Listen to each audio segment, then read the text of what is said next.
The first week demo's right around the corner, so I'm gonna take this time to tell you everything I know about Margin of the Strange. So, I mean, there's a lot of stuff to try and talk about. I'm gonna try and make this as quickly and concise as possible, but I'm not gonna do a very good job. Disclaimer for you, some stuff I say may no longer be true, or may straight up be wrong, so don't get all uppity when it turns out I was wrong and the god you believed in spread lies. So, yeah, if you just want to know stuff about the story and characters, skip ahead a little bit. I guess I'll just go over what Margin of the Strange is, gameplay-wise, even though I won't describe it as well. So Margin of the Strange is a gardening/exploration game, mostly about the exploration part. You explore dream biomes, you explore the waking world, you make friends, and you try and solve a mystery of what happened. How did Ling die? Who is Moo? Where is Moo? And all that sorts of stuff. And with the gardening, you harvest plants from biomes. You turn that into either money or Hesper. So Hesper, he is a moth in the margin. He crafts items for you to help you garden more. And you'll work up to expanding your garden and reap the rewards that comes with a big garden. And use the resources you get from gardening and harvesting plants to unlock more biomes to explore. So that's the main idea of the gameplay right now. We don't know much else. Basically, exploring. You're exploring dream worlds, you're finding secrets, you're finding people, you're finding resources, It's mostly exploration.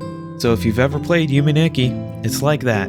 Alright, as for the story and characters, where to even start? I'm not good at articulating my thoughts here, so bear with me. This is mostly just rambling. This is unscripted. So, let's start off with who Ling is. The Kickstarter gives Ling this description. Human recently resurrected with huge gaps in his memory, including basic knowledge of pretty much anything. He exists in a perpetual state of confusion and bewilderment, not unlike a hypothetical alien visiting Earth for the first time. He takes it in stride though. His curiosity drives him forward. So basically, he is a blank slate. He doesn't know anything about what he was like before he died, because the entire crux of the story, how it all started, is with Ling dying in some sort of accident, quote-unquote accident. Well, I'll talk about that a little bit later. So then he gets revived, where I will expand upon this later. He gets revived, and now he has no memories of his life beforehand, and he has lost basic knowledge. So it's as if he's starting over with a completely blank brain. He has to learn everything all over again. Maybe not learning how to walk or speak, but he won't know very basic things. He doesn't know what math or science is. He's never heard of those words before, as far as he's concerned. But is there anything we know about Ling before he died? A little bit. I have a general idea of how his character is, what he's like. Going off old reference sheets, here's some of the stuff Ling likes. He's fond of gardening, he likes origami and paper airplanes. He worked in an orphanage, the same orphanage that blew up. Maybe it's not true in the story anymore, but both in the 2008 webcomic and the 2012 Flash web novel, he worked in the orphanage that exploded and killed him. So it's that same orphanage. And at the orphanage, he was tasked with looking after an orphan named Moo. And Moo is basically Ling's little sister, but they're not biological siblings, so don't get confused about that. He sees her as a little sister, basically. And the red handkerchief that's on Ling's right arm is the uniform they used at the orphanage, or so I've heard. There is nothing known about Ling's parents, if they exist. He was mostly an orphan for his entire life, at least at some part of the story, and he has worked in the orphanage ever since. And at the orphanage, he met a girl named Alita, and we'll get to her in a second, but all you need to know about Alita in this time frame is that she's also working at the orphanage, and she's Ling's childhood best friend. We'll get to her later. And Ling probably also plays the piano. So, despite Ling being the main character, I don't have all that much to say about his story. The only things that I know about him are, he was an orphan, he worked at the orphanage for pretty much the majority of his life, he was tasked to look after Moo, which he thought of as a little sister. And then the orphanage blew up and he died. And so he gets revived. Who does he get revived by? Nil. And Nil is pretty much the moth that follows Ling around in the margin for the whole game. They're called denizens of the margin, and Nil is one of them. Maybe a moth, maybe a butterfly. I guess he's a moth, but he kind of looks like a butterfly, you know? Anyways, so he revives Ling for the sake of getting access to the human world, because Nil has a fondness for human culture, to put it in the simplest terms. And so he's like, how am I gonna get into the human world? How will I do that? Ooh, look, here's a person who suddenly died. I'll just revive him and make him do my bidding, and I'll control him and get him to move around in the human world. It's gonna be a piece of cake. But it wasn't a piece of cake. Ling gets revived. He's able to do that with no problems. It's just he has no control of Ling. So Ling is now just a resurrected person with no direction or immediate objective. So basically all Nil was trying to do was get access to the human world and pilot Ling like a robot, you know? But that didn't work out. So Ling is revived, and where does he wake up? He wakes up in the rubble of the burned down orphanage, and Moo is presumed dead at this point, because what kind of child would survive an orphanage blowing up? But we'll see later what happens to Moo. So now at this moment, a girl named Amaranth comes into the picture.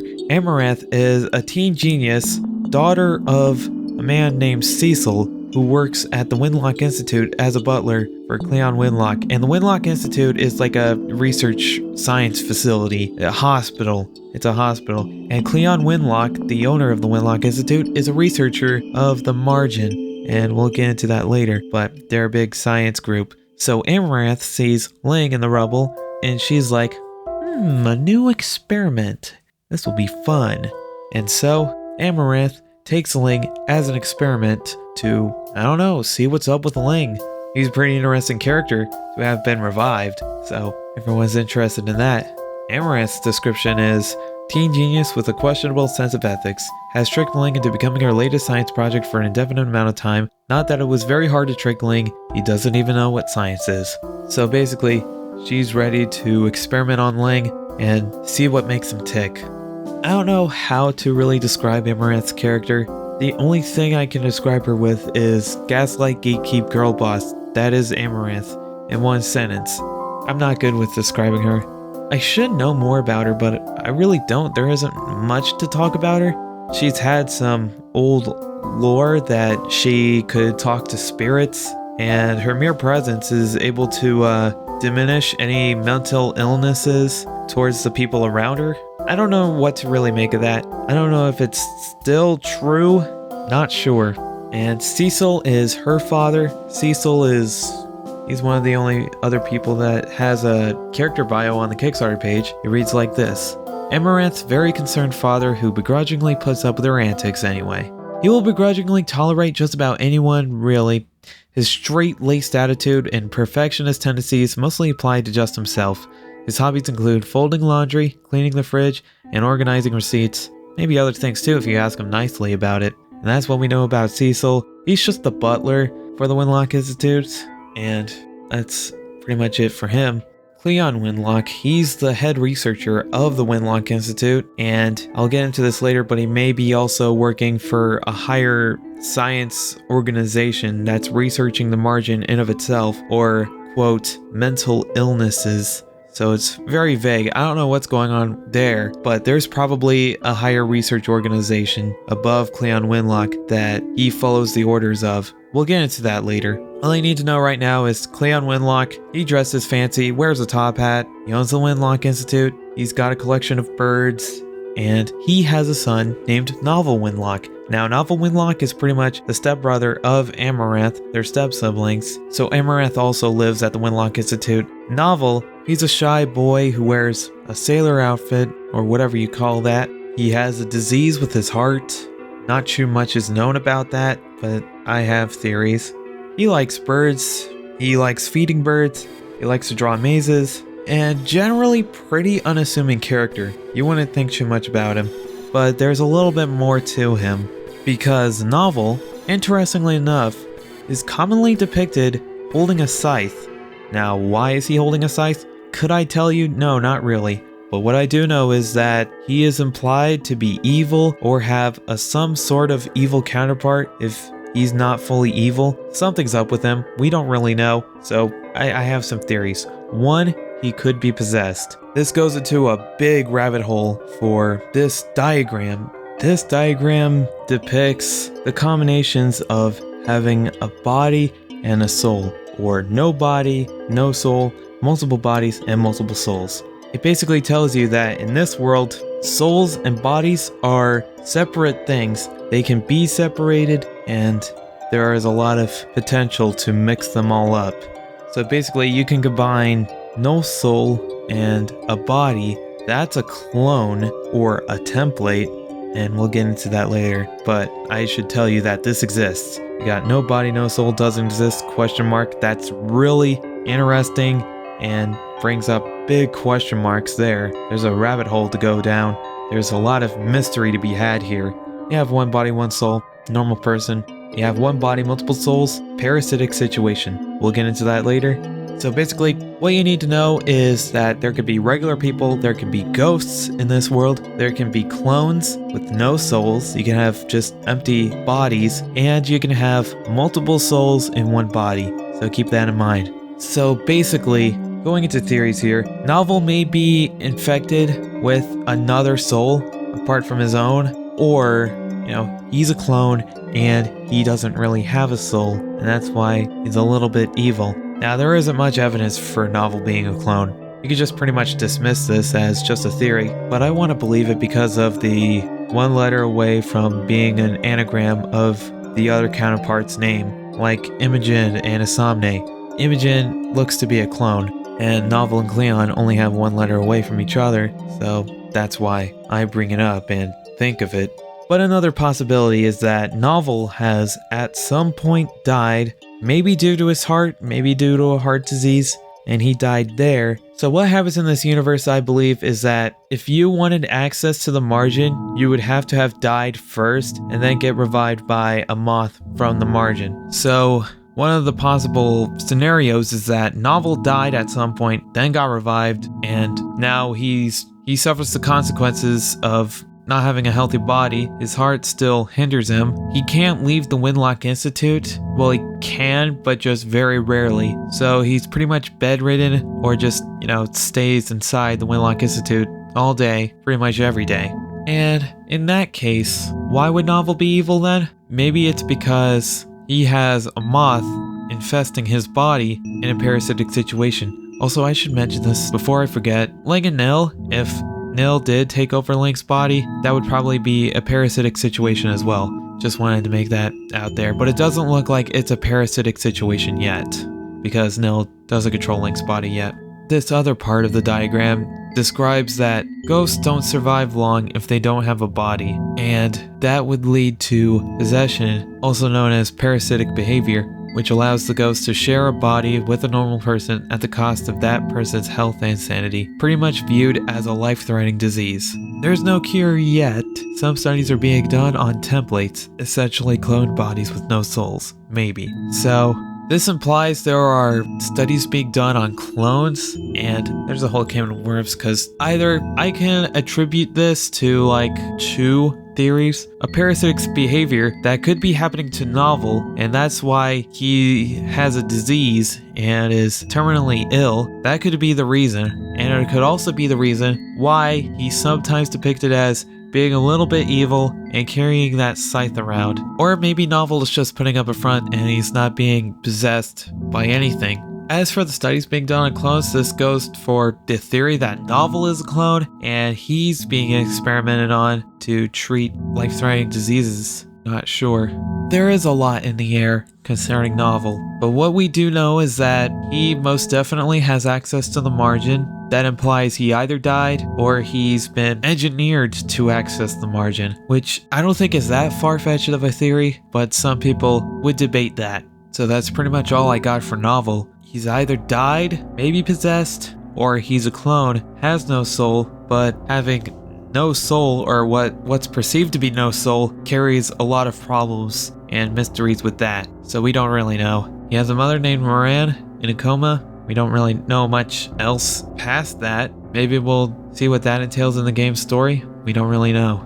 Another character that has access to the margin is Isomn. Now, I went over her pretty extensively in our own video. I suggest you might want to watch that if you have the time, because I'm going to go briefly over her in this one, not as extensive as that video. Basically, Isomn is a princess. So Isomn is a princess. She's from a kingdom that's like a windmill kingdom, maybe? I don't know. There's so much old lore out there. I'm going off mostly by memory, but this is the stuff that I remember. Isomn has access to the margin because she most likely was also revived at some point, and she most likely died. She has the ability to turn into a wandering spirit or a ghost in the margin whenever she falls asleep. Whenever she does that, she essentially dies. Her body dies in the overworld or the waking world, and she can roam the margin freely in a ghost-like form, not exactly a moth form like Ling.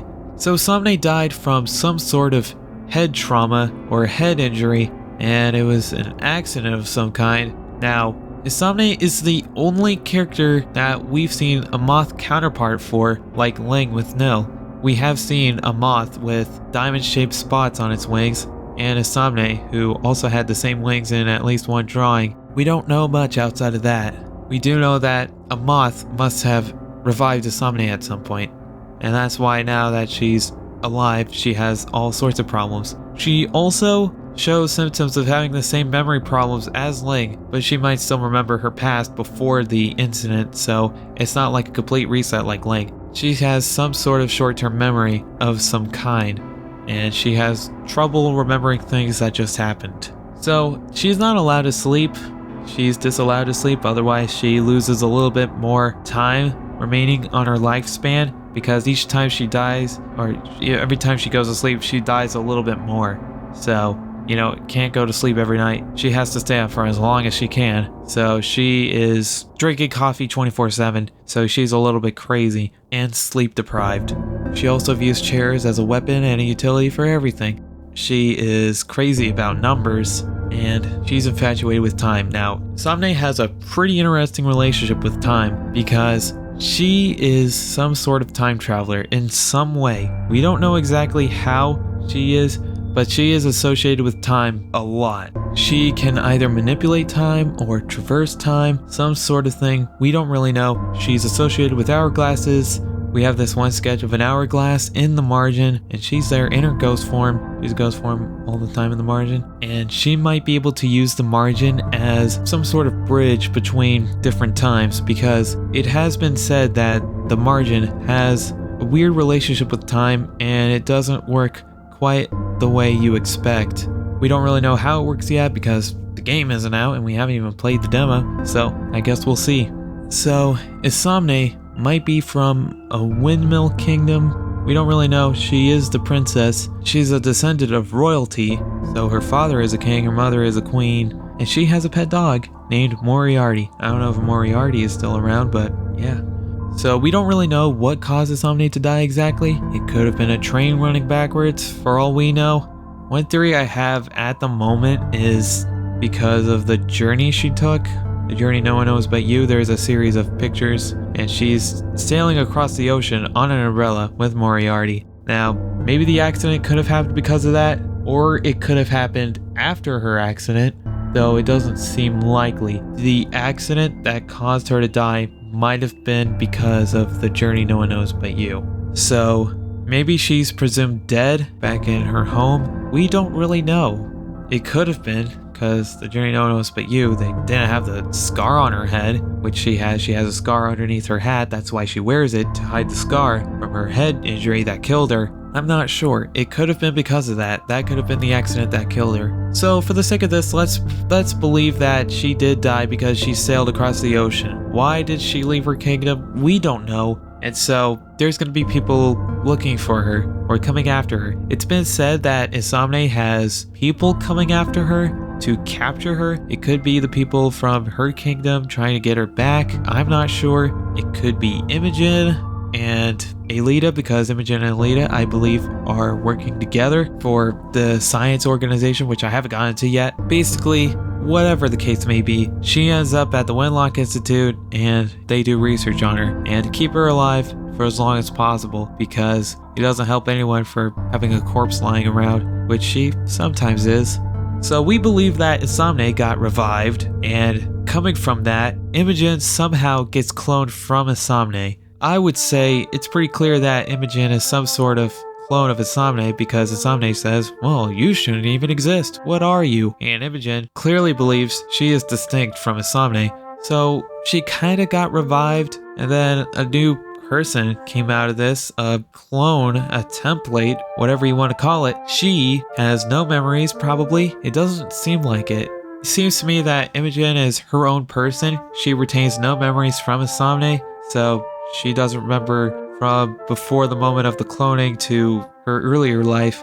Imogen is a completely new person, but for the sake of this, she's basically an exact duplicate of Isomn's body, a template clone, but a completely different person, and she views the world in a completely different light. She's obsessed with justice and wants nothing more than justice to be served. Now, to who? Apparently she wants to enact justice towards Ling. For what? We don't know. Maybe it could be Imogen believes that Ling is the one who caused the orphanage to blow up, and he has to clear his name and prove himself innocent and wrapped up the whole mess, but Imogen doesn't seem to be wanting to listen all that much, and she only wants justice. Basically, I think Ling just has to prove his innocence. In what way? We'll find out. So the moth that revived Isomn, we don't know where that moth is. Maybe that moth could have taken over the body of Imogen and used that as a vessel into the human world, though I kind of doubt it, so probably shouldn't look too much into that theory.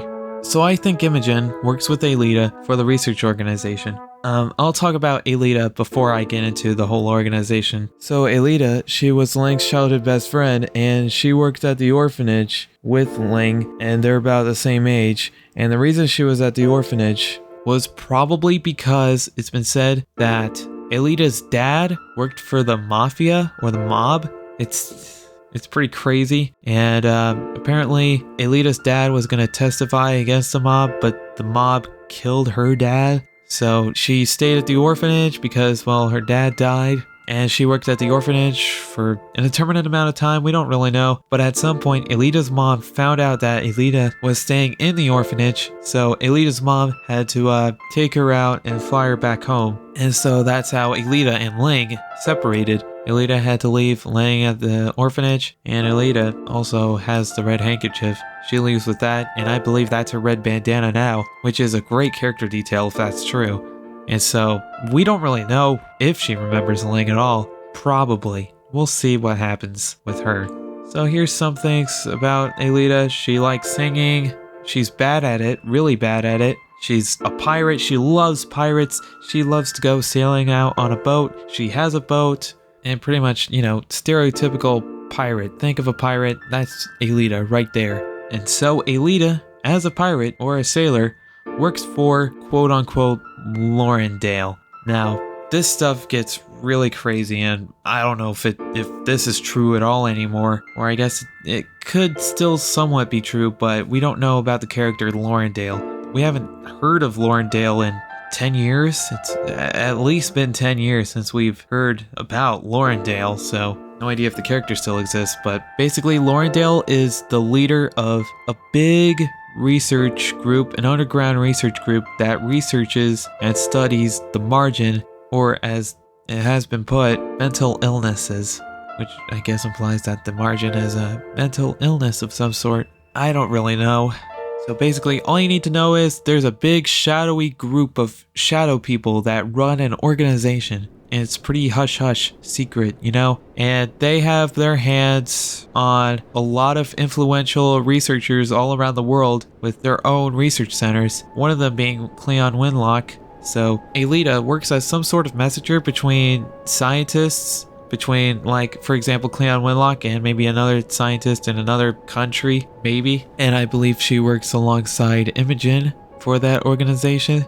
And apparently, so she works as a messenger. for this Laurendale. And we don't know who Laurendale is really anymore. It's very confusing. At one point, Laurendale was like a girl who had the souls and ghosts. She talked to spirits, and she was possessed by like all of her ancestors before her, and it's just like, it's confusing. I don't really know. And I believe that the scientist guy in the trailer that was looking evil, giving the evil eye, he's probably also in on this organization and working alongside Imagigen and Alita, maybe, as like a man on the inside of the Windlock Institute, maybe, I don't know. Or maybe that's Laurendale's real identity, but undercover. Like, I don't know. There's so much to think about. The rabbit hole goes deep. Whatever it is. Alita works for them, I'm pretty sure. And there's a lot of research groups out there. And I believe Alita and Imogen are working on the team. They're traveling to the Windlock Institute because they've heard that Ling exists, I guess. I guess they go to like multiple research groups, maybe? I don't know what's exactly with them, but I think Alita might be some sort of escort for Imogen, and Imogen travels between institutes with Alita, maybe. I don't know. That's just a theory. There may be a margin of error on that theory. I don't know. Don't believe in too much of what I'm saying. Imogen could have been experimented on at the Windlock Institute because of her status as a clone. We don't know yet. She may have stayed at the Windlock Institute at one point. Very unclear though. I don't know if I said it yet, but Imogen has access to the margin, and she will be a foe that Ling will run into in the margin, and she will try to break Ling into little glass shards, little glass pieces, because everything in the margin is made of glass, including Ling. So, Imogen has her hammer, and she breaks Ling in the margin. That'll be a gameplay thing, maybe. We'll see. Anyways, before I forget, Alita and Ling, they both share the shared love of making paper airplanes. Before I forget too, I should also talk about the biomes, because I think that desert biome may be Isomn's, maybe. The umbrella biome is Rue's. We'll get into Rue a little bit later. Maybe that one with the paper airplanes is maybe Alita? Could be, maybe, I don't know, or maybe the water one. And I don't know about the ones with the stars, no idea there. Those were just some ideas I've had. Now on to Rue. Rue, we know a little bit about because of the demo. Outside of that, we don't really know much about her, but we've had a pre-alpha demo that Kickstarter backers beta tested if they backed the beta testing tier, and then we get to play this, and we got a little bit of hints towards Rue and her character, because we believe this is Rue talking in the memory shards. Basically, Rue has health problems, seeing a pattern here. She has breathing problems. She's not allowed to really go outside by Dorian. Dorian is Rue's father. I'll tell you who Dorian is too. Rue's basically like a 6-year-old girl, 7-year-old girl. We don't really know. Basically, she likes bunnies, I think. She likes tea parties or whatever, I'm pretty sure. Just a sweet, innocent kid. The most innocent in the margin, according to a drawing.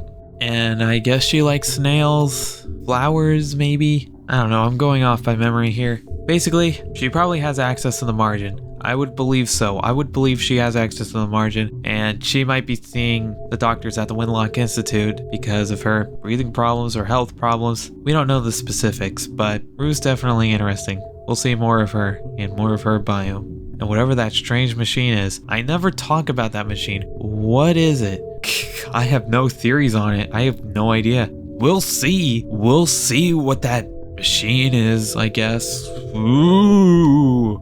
Margin of the Strange it's gonna be such a freaking weird game, man. It's gonna be so weird, and there's gonna be so much to explore. I can't even imagine it. And on to Dorian. Dorian, father of Rue. The best description I could give for him is the bio we got on Kickstarter, which reads like this. Subway conductor and single father who takes great pride in both roles. He's responsible for keeping the district's train system, also known as a fast travel system, running smoothly. While he says he's not married to his job, his idea of rest is watching anime on a second screen instead of actual sleep. His favorite shows all involve people punching each other while yelling about power levels. And that's pretty much like the best description you could get of Dorian. I don't know much about him outside of that. I think he might like knitting, don't know. He may own a cat, don't know. Subway conductor, that's where you go to fast travel all over the waking world and get to all these interesting locations like the Windlock Institute and the Market Street and maybe the orphanage that burned down. I don't know. We'll see. But yeah, we don't know much about him outside of that. Guess he might live in an apartment. Maybe. I don't know. Did we hear about that? I don't know. But that was probably in the memory shard. Anyways, don't know much about that. Let's go back and talk about some of the moths from the Kickstarter too. Hesper gets a character description: denizen of margin and a skilled craftsman moth. Sort of a jack of all trades, provided that the trade is making things out of random pieces of broken glass Ling picked off the ground. This is more useful than it sounds. Yeah, Hesper basically giving Ling the ability to craft whatever. You got a needle here? Oh, you got a flower? I can make a gun out of that. I don't know. You could do whatever. It will help you in the gardening. And we have another one. Maybe pronounce it right in. This is her character description. Denizen of margin and textile specialist who provides permanent upgrades for Ling. Drives a hard bargain sometimes, but actually enjoys her work and the company of others more than she's ever willing to admit. Dislikes water very much, and we don't know much about them. And there's other moths that we don't know anything about either. We don't know their names. We don't know nothing. We don't even see the front of one of them. We just get the backs. Speaking about the margin, let's talk about Moo before I forget. Moo, Ling's little sister, as we like to call them. They're not really siblings, but they might as well be. Moo is weird. We don't know really anything about her, and that is the point. That's the point. We don't know anything about her, aside from what I know, which is she is mute, she can't talk, she doesn't show any emotions, but she may have some in some way, but mostly coming off as emotionless. She has a fondness for broken glass and hoarding broken glass. She likes killing birds, which is very alarming. Don't know why. She likes to face the sun for hours at a time, and she may also have godlike powers. Actually, she does. She does have godlike powers. She is what Nightmare just says, her most dangerous OC. Moo is pretty much a god. Lord only knows what that entails. Being a god, she can manipulate time maybe, manipulate the fabric of reality, travel between the waking world and the margin as if it was a physical location you could go to. It could be she could no longer exist in the mortal realm, basically. She could probably even fly if she wanted to. We don't know. We don't know anything about her. She's associated with DNA a lot. She's associated with the nucleus in the margin, I believe. I believe she has a closer connection with that. She also may be able to make the red streaks that you see everywhere. No idea what the red streaks are. They're probably DNA, whatever. I don't know. I don't know if the moths know about her, but we've had the terminology where she's referred to as a god, the moths as angels, and Ling as a handler. I don't know what you can make of that, but we've had those connections. We really don't know much about Moo. There is reason to believe that Moo, we've learned a little bit about her through the ARG. With the numbers, the talking through Morse code, it makes the world beautiful with the snow lights and the sun. The sun is a big motif for Moo, so that could be her. And communicating through music notes. It's confusing. She's by far the character with the most questions, but none of the answers. Only to be maybe rivaled by Isomn. She is interesting in of herself, and Imagigen in a little way. But maybe there's just not much to know about Imagigen just yet. Not much to question about Imagigen just yet. Isomn, a lot of question. Moo, the most questions. We don't know what is going on. And also Laurendale, what is going on with Laurendale? Basically, at the moment, there are so many questions. We know just enough to make us ask the most questions. That's basically the gist of the character descriptions I'm giving you here, and all that I know. And finally, let's go over some other characters that showed up. The Market Lady. I believe this is the Market Lady, orange hair girl. That could be her. Scientist guy. I kind of talked about him already. Maybe could be the latest iteration of Laurendale, or could be working for Laurendale and isn't Laurendale specifically. We don't know. And there's all the other NPCs in the game that we'll see eventually. They're not that important to the story. We have Ark, which is actually another important character that I failed to mention because I keep forgetting about him, because we don't know much about him at all. Less than Insomne, less than Novel. We don't know much about him yet.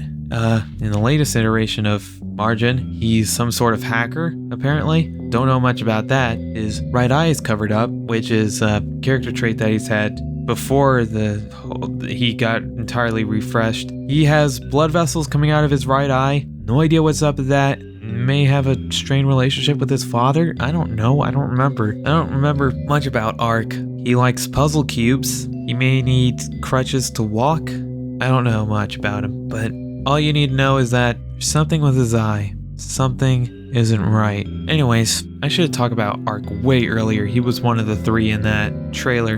And also in that trailer, we have Ralph, most likely not part of the story anymore. We have Linda.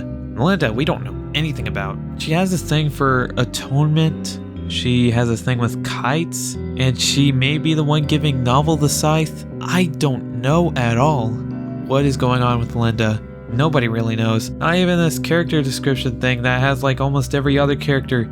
Linda gets just question marks. Nobody knows. And also don't focus on this too much. There's like a bunch of like characters that are probably not around anymore, like Frill. He was obsessed with apocalyptic scenarios, which I should say right now. Margin is sandwiched between 2 apocalypses. That was said at one point. And currently at the moment, we know for sure that it's very far off after an apocalypse that caused like the entire planet to flood. And it's still pretty much flooded. There's like no land masses and it's all just cities in the water. But yeah, there's a bunch of characters here that we don't know anything about, like Ramus or Esther and Morrow. They most likely don't exist anymore. There's so many characters here. It's all confusing. I think that's all the rambling I have in me. Talking about all these characters. There is way too much. There's way too much to talk about. There's too many things we don't know. And, well, I just wanted to tell you everything I knew so you can get an idea of what's going on or what could happen when we get the first week demo or whenever the game comes out. So that is everything I know at the moment. Pretty much everything. I'm not sure if I left anything out, but I'm not even going to check. This was just supposed to be rambling into the ether of what I know about Margin, and I wanted other people to know that and have at least one source of getting all the information. Hopefully I finished this video in a timely manner. There may be a margin of error on everything, because we have no idea what's going on in this game, but thank you for watching, and I'll see you for the first week demo. Maybe coming in December 21st. Maybe it could happen. I'm praying for it. Bye.